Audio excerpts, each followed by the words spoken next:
Yeah. Well, I mean, his knowledge, I'm sure, also supersedes that particular arena as well. But yeah, not all gangster rappers really display their intellect like that, or are even able to capitalize on it.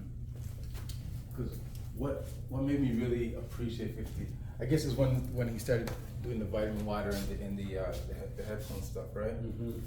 But before that, I actually detested him, really. To tell you the truth. I actually detested him, to tell you the truth. But when I started seeing him in interviews now, he was just so smart. I mean, like, compared to any other artist I've seen in an interview, he would speak like he knows what he's talking about with the things that he's talking about. You know, no cliche answers. Like you just hear the strategy behind his thoughts. Yeah, he's actually given some time to these subjects and thought about them before saying anything, as opposed to like your usual regurgitate media cycle. Yes. You know, generic rapper answers. And then I actually then I became a fan. I'm like, yo, this guy's sick. Like, I love listening to him speak. Because the way he speaks, articulates himself, it's not that of his image. You know, like his image. Yeah. You know what I mean? And I mean that could just go to show that maybe his image is a byproduct of his intellect. You know, like I think he understood the climate of the music world, like the commercial music world he was entering, and how to leverage his story by creating optics in a certain brand. But because he, you know, kind of ballooned and blew up out of that lane, eventually all of these other aspects of him were going to be, you know, in the limelight as well. So I think that's why it's like, oh, you know, for someone who makes songs about drinking and smoking, you sure don't really give off the vibe of someone who's drinking and smoking. Or even, you know, even just when, like the vitamin water, when he talks about like being on tour and stuff like that, and, you know, seeing opportunity and being like solution based and stuff like that. Like, it's funny. I always wonder what people like that would be if they didn't sell drugs and rap. If they went to an Ivy League school, or if they, you know, got an intern at like a biology lab as a teenager. Right. Like I always wonder about stuff like that. Because, you know, in the grand scheme of things, music is merely one of the things that he does.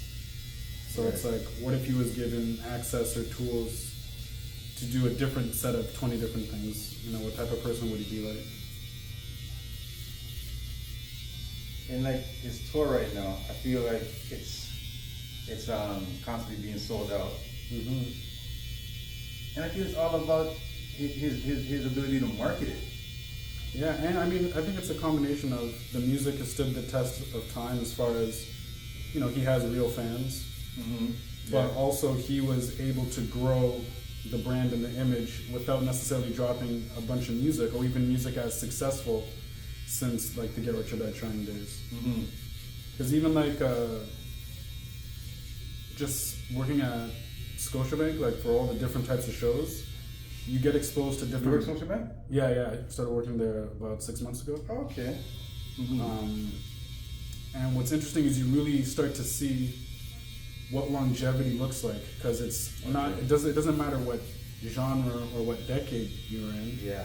Longevity takes very clear shapes. Like there's a few different shapes. There's like, okay, you're a generational act that has their core fan base that has grown up with you, or you're an artist that is timeless, so every generation discovers you, kind of thing.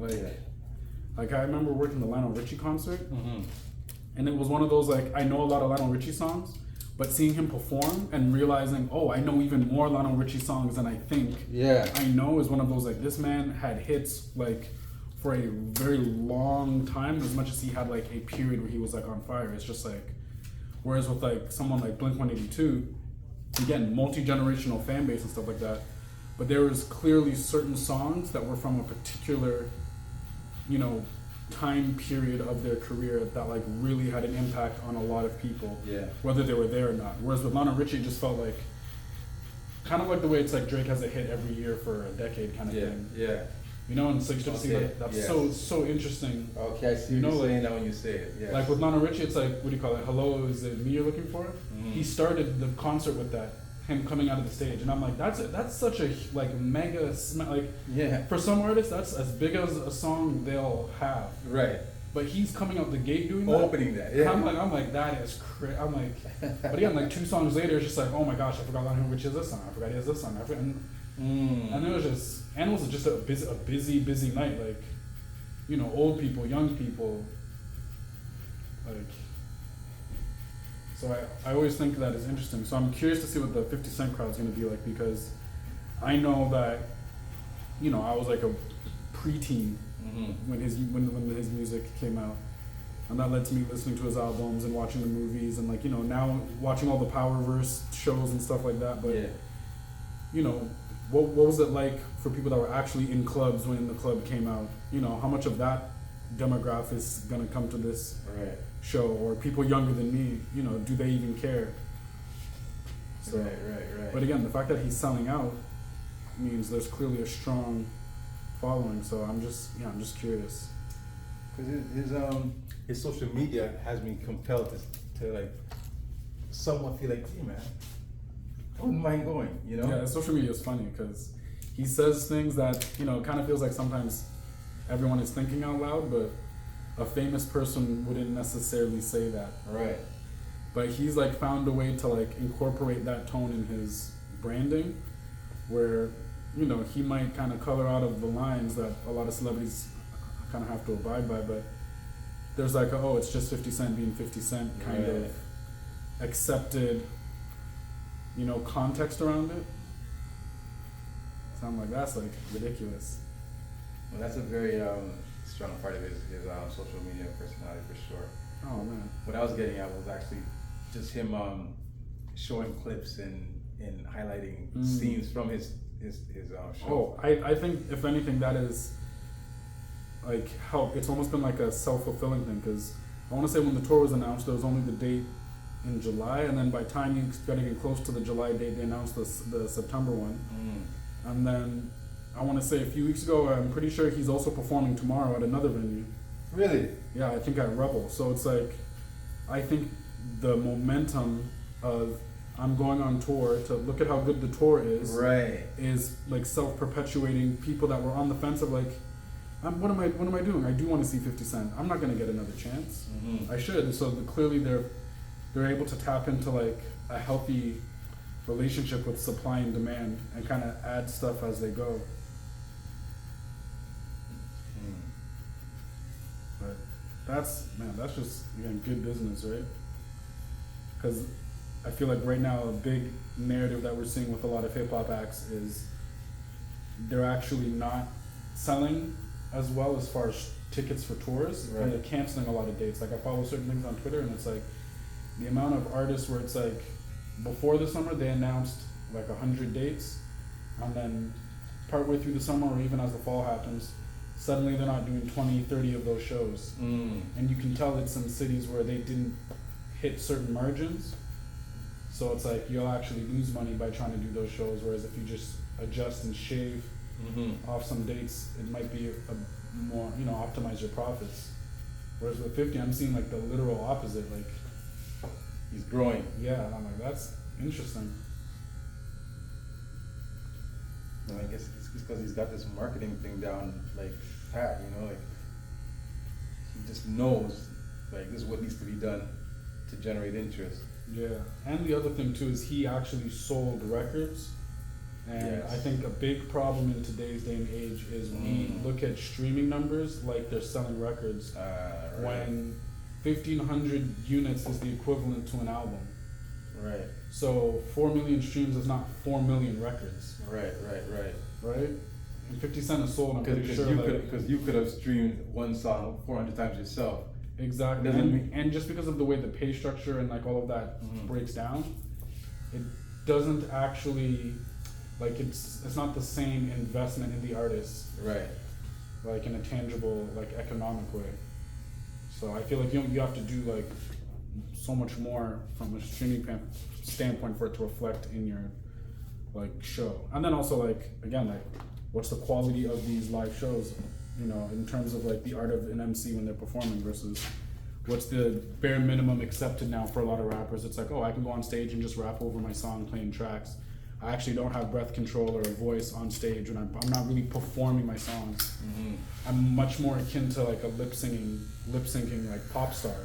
Mm-hmm. You know, so I do think those things also hurt the whole live show relationship with fans.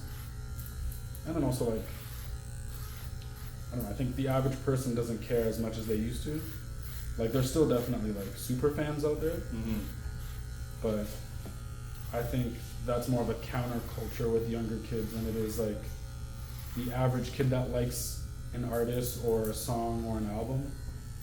They're less invested in like an experience and like celebrity worship in the same way.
Time the show start tonight. That is a good question. I should double check that. I just know some people are saying, "Come meet me in the parking lot early." Okay. Almost like a tailgate. ACC, you say? This is actually at Budweiser stage, so Budweiser. so it'll be outdoors. Oh yeah, you can tailgate at Budweiser. Yeah, but again, I think 50 Cent's smart with picking his venues. I'm just hoping the weather holds up and it's not too cold, because this is that time of the year where it's like, you know, I maybe have a handful of outdoor activities left in me. So just bring your jacket, man. Yeah.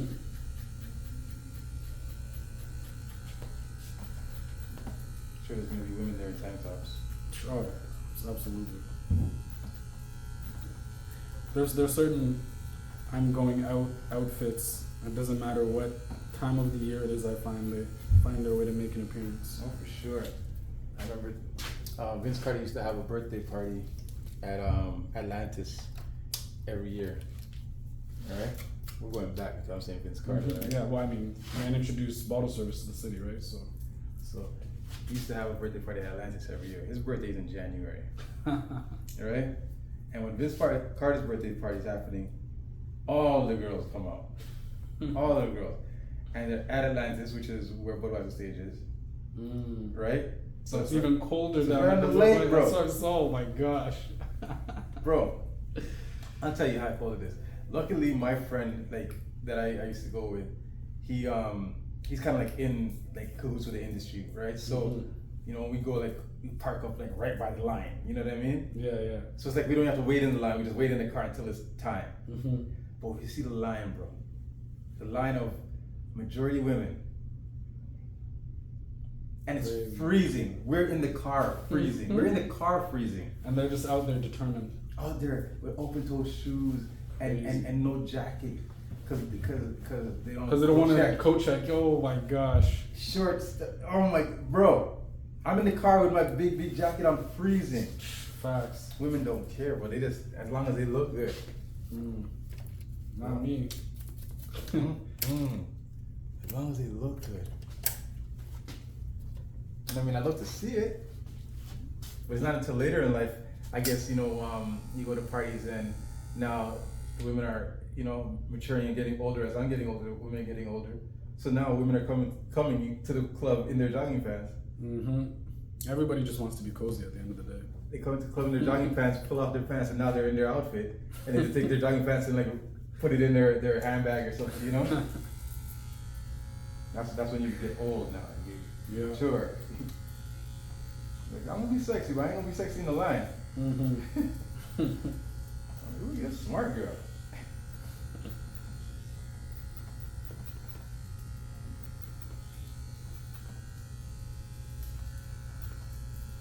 Clever.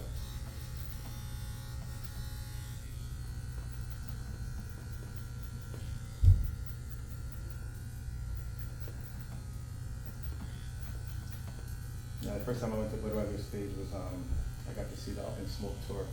Mm. That was another monumental moment for me. That was like a dream come true because that was my shit right there. Dr. Dre, Aftermath, all that West Coast stuff. Mm-hmm. That's my vibe. That's my lane. And when they came to Canada, I couldn't believe it. I never thought they would ever come. Yeah. And all of them came. Especially back then. Yeah. That was awesome.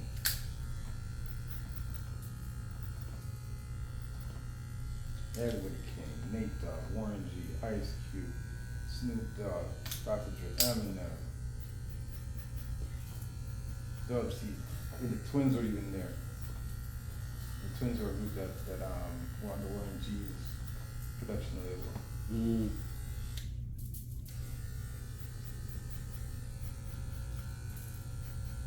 That was a concert.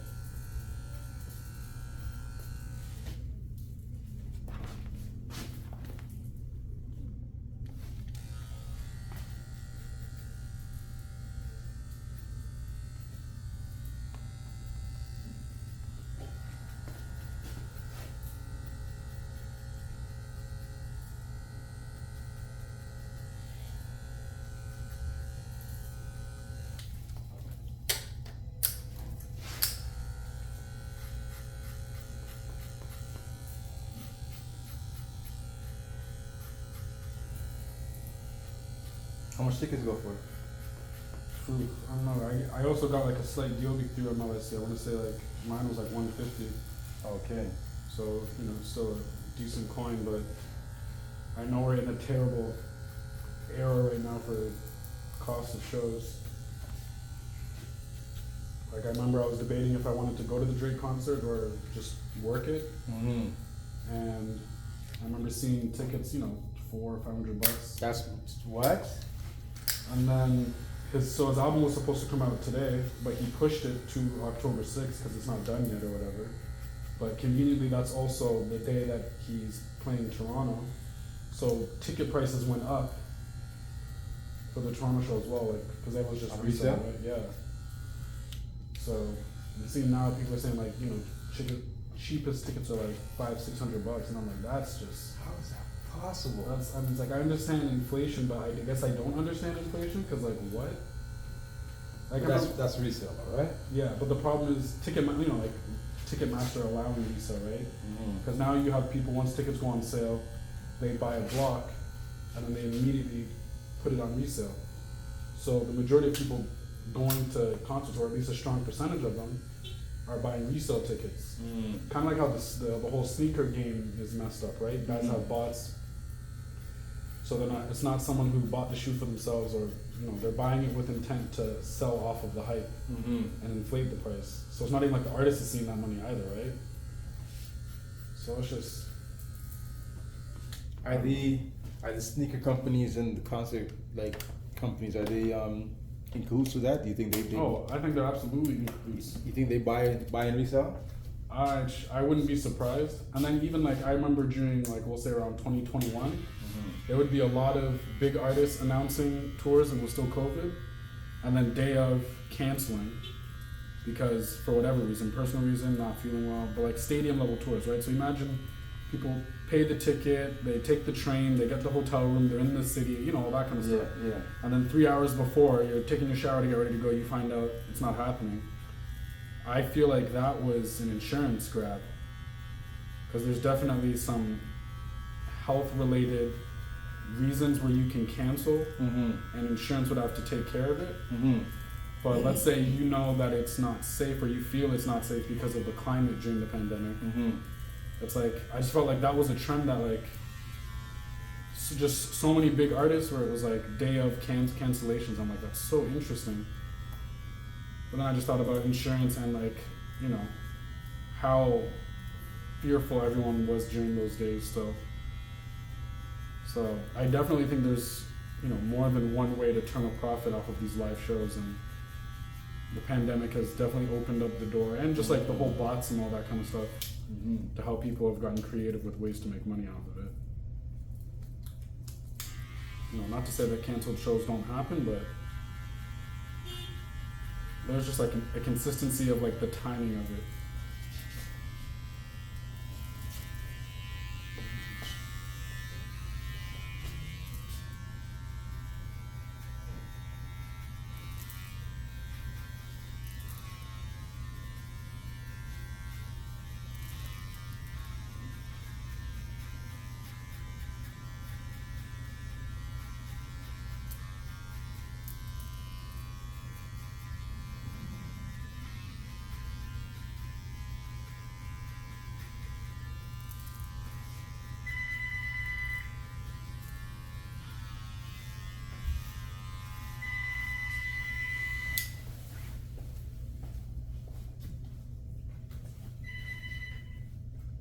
Good afternoon, Kuture.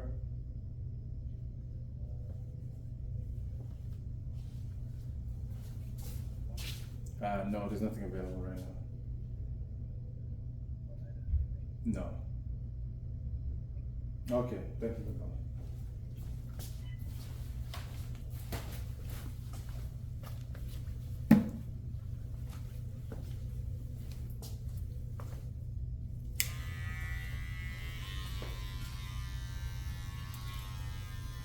You hear about Beyonce's big homecoming show?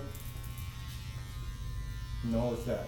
So obviously she's on tour right now. Yeah. And I think the last stop is Houston, or Okay. the next big one that's coming up. Apparently there's gonna be like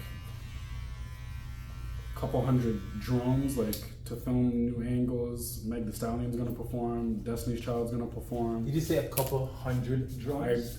This is one of those, like, I almost want to like see if I can find it and look it up, because I remember reading something like 400 drones coordinated for like. It was one of those things where it's like everyone that was, you know, in the comments is just like, oh, I just canceled my ticket, I just resold my ticket, or I blah blah blah, or I chose to go to the Dallas show instead. What was I thinking? But like this Houston I'm back in my city show is gonna.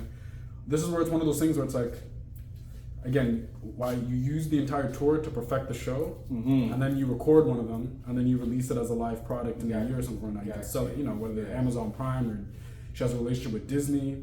So it's like, how do you elevate the show performance that already people are raving about? You go all out for one of them, and you make sure you got all your reps in, and you basically make a movie.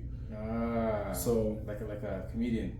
Exactly. A stand-up special is usually done after the guy is on the road for 6 months and has really tried the joke in different demographics, different size rooms. Now he knows when to wait, when to dig into it, when to slow down the pace, when to speed it up. Mm-hmm. Even though he's told this, because he's told the same joke 50 different ways. Mm-hmm. You know, like. So I'm just, yeah. So that just reeks of Beyonce's making a movie of the show, because. Holy crow. But it sounds like it's gonna be, you know, just ridiculous. Mm.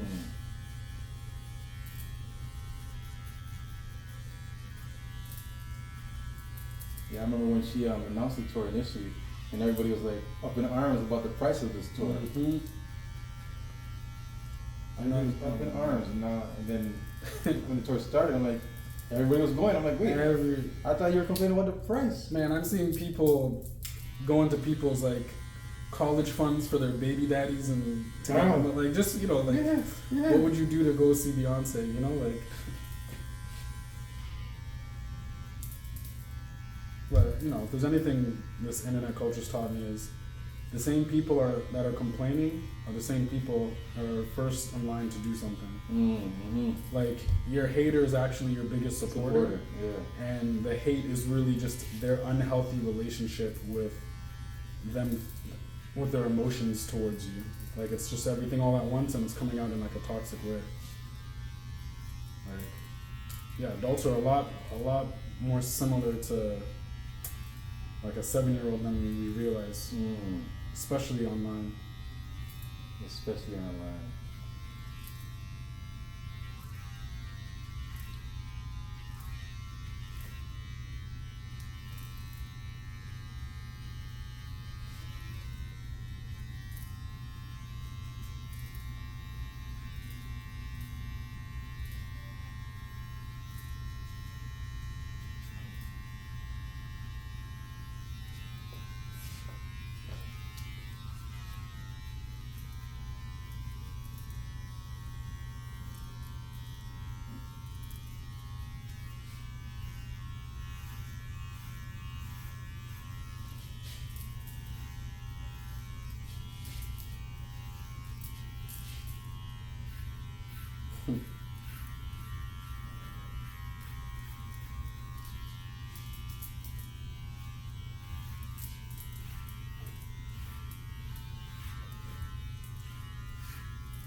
Do you use torrent sites?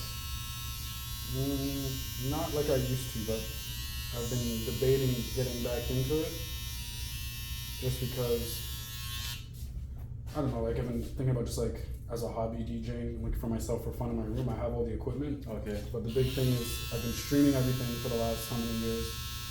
But it's like I would want to have the actual MP3s of the files.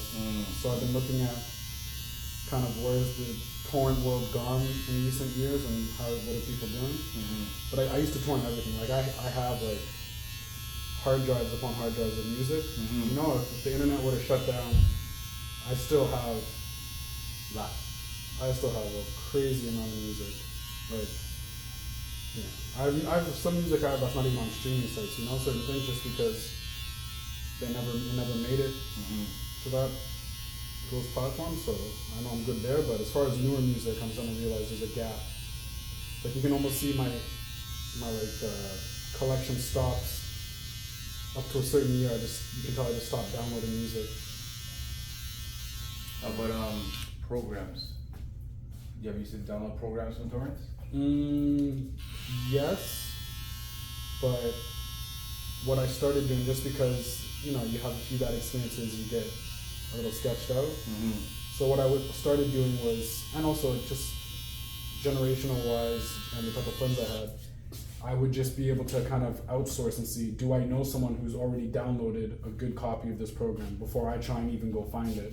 Because then they can direct me to a good download, or they can just give me the program themselves. Right. So like even with like different digital like production like software stuff, it's like I remember one time there was like this $800 synth I was gonna buy. Like I was gonna, like a digital synthesizer, just has crazy sounds. Everything. I remember like it was the week that I was gonna buy it. After mulling it over for like a month, I'm like, okay, I'm gonna do this. I just popped up at a session with one of my boys, and I kind of vented to him like, yeah, I'm gonna do it. I'm gonna buy so and so. And he's like, don't. I'll give it to you right now. And I'm just like, what? And then in my head I'm like, there's no way this thing's gonna work. And he's like, you just like, I have a MacBook. He's like, you just need to run this other program on a PC. It's gonna spit out this type of coding information, and then when you go to install it on your MacBook, swap this code information, and then it will work completely fine. And I'm just been like, there's no way that, you know, bootlegging is this sophisticated and this easy. You know, that was maybe 8 years ago. I still use that program to this day, and I'm just like, that's crazy. Like it's even gotten to the point where it's like younger like producers that like I maybe mentored. It's at a point where they're downloading and getting crazy stuff. So we're just talking. It's like, hey, have you heard of this? Have you heard of this? And we're like, oh yeah, we have all of those here. It's in this folder. Yeah, take this zip. So I've definitely saved thousands of dollars, and I know all that stuff is torrented. So the stuff is out there. And then also now there's so many like free programs too that it's like a lot of times it's like less about I'm trying to get this program and more about the program that you're getting. What are you trying to do with it? Because it might be something that's free that can do that same function for you.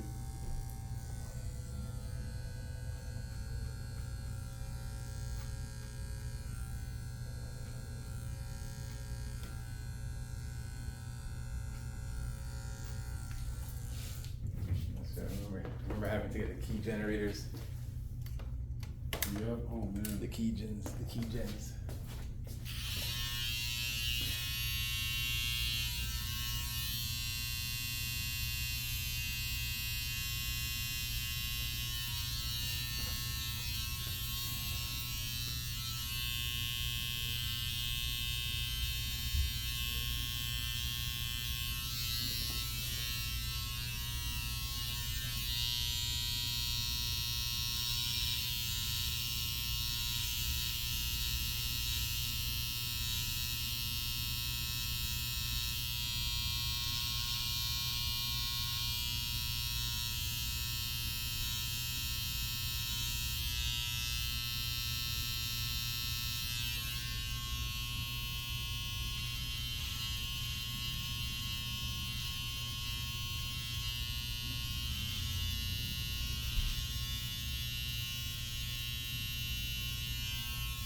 Who's the most mind-blowing sax player in the city?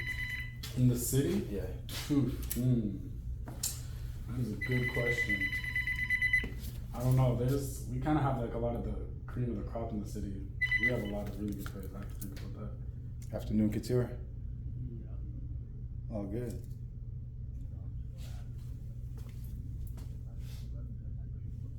Yep.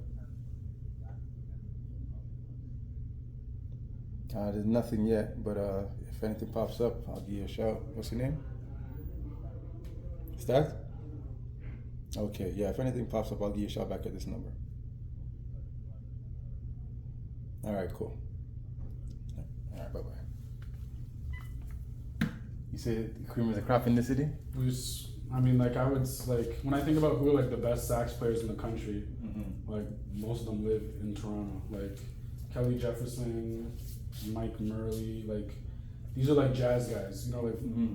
But they also teach at the universities as well, so I think that's kind of also what kind of keeps them rooted in the city. But then as I'm getting older, you know, guys that I've known since I was like, or known of since I was like 14 to 18, you know, they're also coming into their own, and it's like there's one guy that his name is Rob Christian, he's like from Unionville, and he was like crazy good when we were like 16, but he's like in his mid 30s now. So I know he's crazy, but there's also what people choose to play versus like what's in their bag. Like I always talk about kids today don't know how well-rounded player Ray Allen was because they only reference his Boston or Miami. They just think he's gonna shoot threes. But like I remember in my mind, like that guy was dunking on so many people. Like he can do so many other crazy things, right? So I feel like there's a lot of those types of choices that people make where I'm just like, man, if this guy was challenged to make like a very ambitious contemporary jazz album, or just do whatever they want, not have to worry about money or marketing or all that kind of stuff, what kind of music would they make? It would be ridiculous. So I feel like there's a lot of those kind of guys that are just very content doing whatever it is, staying in their lanes or just stuff. But you already know, like I'm just like, you know who he is and you know what he's able to do. Yeah, so there's like guys like that. There's another guy named Patrick Smith that I really have a lot of respect for, like really, really good jazz player. But like again, like he's only getting better, and he's still like if an athlete, like if an NBA player hits their prime 27 to 32, I would say a jazz musician, like the equivalent of like you finally getting your first all-star like level, that doesn't start until like your late 30s, early 40s. So there's a lot of people where I'm like, if they stay the course at the rate they're going, like they haven't even really stepped into mastery of themselves. And which is scary to think, because it's like they've been playing for 10, 20 years already. But yeah, I feel like there's so many guys. And like, yeah, every year someone new moves to the city. But the other so how do you get to experience them? Like where do I go to see them play? Like how do you become aware of them? A combination of like, because I went to school for a bit, you kind of get connected to all the different schools. So like I went to York, but I would say Humber and U of T are the better jazz schools in terms of program and talent. Yeah. But just going to York immediately kind of put me in like a community of like being aware of who these guys were. Gotcha. And every year there's so-and-so who's the best coming out of the school, or so-and-so who's the best going into the school. Okay. And that's every year you're getting a batch of those, new rookies and new graduating class. And out of that leads to, okay, well, what bands are they playing in? And then the more you do music, you start hearing about those bands and certain artists playing with certain musicians. And then that's how you kind of get into like just seeing the best always play with the best. So even if you haven't heard of someone, if they're playing with certain people, you can make a healthy assumption to how good they are. The people are. Like, you're a piano player, you're playing with Larnell Lewis, who's like a world-renowned drummer. It's like, I already know that I know that you could walk into a room, I could say, play this song for me right now, even if you don't know it, within a minute, you'd probably be able to figure it out. Or we could listen to it one time, you could probably play it. Like you've been playing it for 10 years kind of thing. Like, but that's, not everybody's cut from that cloth, there's even aspiring to be that standard. So that's why a lot of who you associate with and how you kind of approach it, I think, bleeds into it. So that's really how I try and find people. And then from there, I look at where they're playing, because the venues, are always changing and opening and closing. Like right now, there's this cool thing called Listening Room, where it's there's like a house band, but it's also an open format jam, so anybody can show up and play with the house band. Oh yeah? But the particular guidelines are, each jam is a different record that they choose, or like an era of an artist, and they listen to the records and then they perform them. Oh yeah? So they've done like Tribe Called Quest, they've done D'Angelo, they've done Erykah Badu. This past week they did Roy Hargrove. Like a lot of the Soulquarian stuff, like the Roots. So the idea is like, they're doing like a Roots tribute. They're not going to tell you what songs. They might release like a set list, like a few days before. But the idea is, if you're a Roots fan, or if you're already studying like their catalog, you probably know the music already, and then people are going to listen to it, and then they're going to jam on it. So it keeps that jazz improv essence, but then it's also like kind of paying homage to like R&B, neo soul, and all that. But people playing in those spaces are coming from different corners of like the jazz and R&B and gospel world. And then you start to see, I know so-and-so, they play with so-and-so, this guy here, like, I just saw you play, show up to the jam and play, you're really good, you went to U of T, of course you did, right? You just start connecting the dots of, did you go to school, did you not go to school?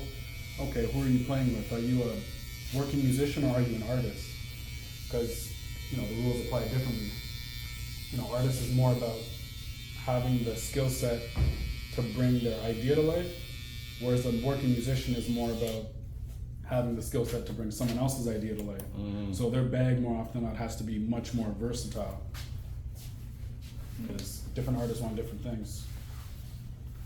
But I don't know. And then the whole condo thing is just making these situations harder for the city because venues are constantly closing. But I don't know. We'll see where it all leads. But basically, I'm just stalking musicians constantly, stalking artists. If I'm on Instagram and I see you have like 4 to 10 people that I follow that I respect as an artist or a musician or a manager or something, and I see, oh, you're doing music, I'll like a few things, I'll check out your Spotify. If I like a song or if I connect with the thing, you know, okay, when are you performing next? Where do you perform? How have I never heard of you? Because Toronto's such a big city, so I'm always looking.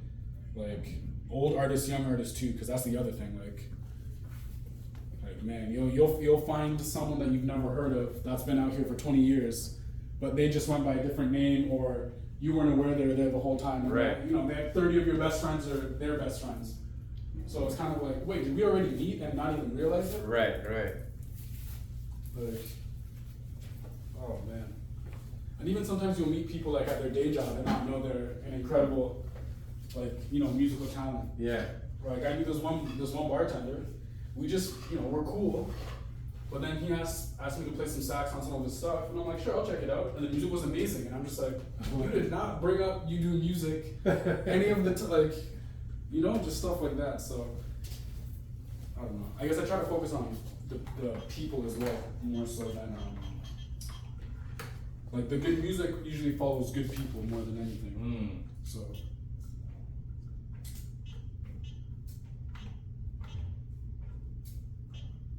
So tonight, you perform for the live band?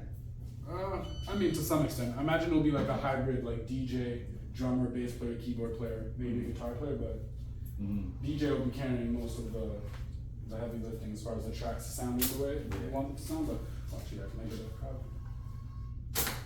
Thank you, Kendra. Have a good time, man. Good to see you. All right.